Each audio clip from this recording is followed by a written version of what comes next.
Welcome to my YouTube channel. At ayan, kasama ko si Joshua. At i-interviewin ko siya tungkol sa buhay niya. At ayun, umpisahan na natin. Ayun nga, ilan taon ka na? Opo. Nagasan ka? Las Bañas lang yun. Ayun, anong ginagawa mo ngayon? Sa ngayon, anong ginagawa mo sa ngayon? Hindi na ako nalabas ng bahay. Tapos, ano pa yung mga ginagawa mo sa buhay mo? Ganun. Ginawa ko sila mama. O, tapos, nag-aaral ka pa ba? Ganon? Oo. Anong grade mo na? Yan. Tapos, ilang mga kapatid mo? Ganon. Ilan ang mga kapatid mo? Ha? Ilan ang mga kapatid? Anim. At, ayun nga, sino na lang kasama mo ngayon? Si Papa, tapos si Kuya Janjan, si Kuya Bebe. Sino pa? Tapos si Ate Len, tapos si Ate Ronnie. Sino pa? Wala na. At, ayun nga, nasabi mo na lahat, di ba? Tinanong kita. Ano naman yung pangarap mo paglaki? Anong gusto mo mangyari sa buhay mo? Ganon. Ginawa ko sila Papa.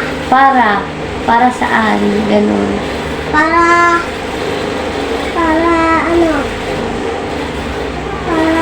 Ano? umang kami sa paghihirap. Ayun yung gusto mong mangyari. Tatanong ko sa'yo, mahirap ba walang magulang or hindi? Mahirap. Bakit? Paano mo nasabing mahirap? Kasi masakit pag nawalan ka ng magulang kasi may iwan ka sa kalsada.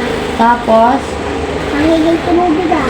hindi naman sa ganun magiging pinbigang. Siyempre, di ba, nawala yung magulang mo, kailangan mo din anin yung sarili mo kahit wala yung magulang mo. Basta nandyan yung tatay mo at huwag mo pabayaan yung sarili mo. Kung hindi ka man maalaga ng magulang mo, naiintindihan mo ba yan o hindi? Naiintindihan. Bakit? Ba't mo naiintindihan na ganun yung buhay niyo, yung naging life niyo, ganun? Masaya kahit mahirap kami. At ayun nga, minsan, naisip mo bang bumalik yung mama mo sa inyo, ganun? Oo. Bakit? Kasi masakit na wala ng magulang. Paano masakit? Yung parang iyak ka na. Tipong nakakakita ka ng isang pamilya na, kunyari, yung ibang bata may magulang, tapos ikaw wala, yung may mag-aatid sa school, mag-aasikaso, may magpapaligo, may magsasabing pumasok ka na, magkano baon mo, ganun. Anong feeling na wala kang ganun or walang nagsasabi ng ganun sa'yo? Masakit. Bakit masakit? Kasi minsan inaasar nila ako walang mama.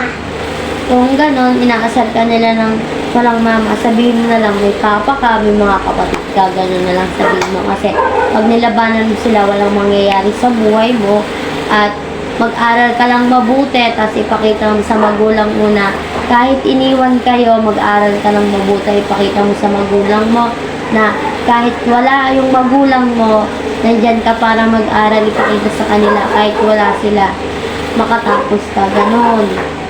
At ayun nga, yun nga yung naging buhay nila at hindi ko na ma-explain sa inyo lahat kasi yun lang naman yung natanong ko at yun lang. At ngayon ko lang siya na-interview ng ganyan kasi masakit talaga ang walang magulang, guys.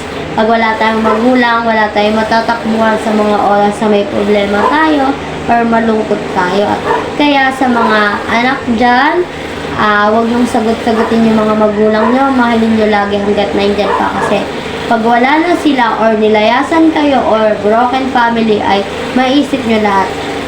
Payo ko lang sa mga bata or sa mga anak, huwag nating sagutin yung magulang natin. Lagi tayo makinig sa mga sinasabi nila at lahat naman ng yon para sa atin. Kung hindi natin susuwayin sila, walang mangyayari sa atin, di ba? Ganoon naman tayo, guys. At ayun, na-share ko lang yung buhay niya kasi alam nyo na, di ba? Ganun lagi. I-share natin yung buhay natin sa iba para may makinig lang sa atin. Kasi sa oras na malungkot tayo, wala tayong pagsasabihan. Sa oras ng may sakit tayo, wala tayong sasabihin natin, mapa, ganyan, pagod na ako, ganyan, nalulungkot ako, kailangan ko ng aruga, kailangan ko ng pagmamahal. At kahit wala tayong magulang, ipakita natin sa ating magulang na kaya natin. Ayun lang. Thanks for watching. Huwag niyo kalimutan i-like, share, follow, and comment. At subscribe na rin ang aking YouTube channel. At ayun, bye!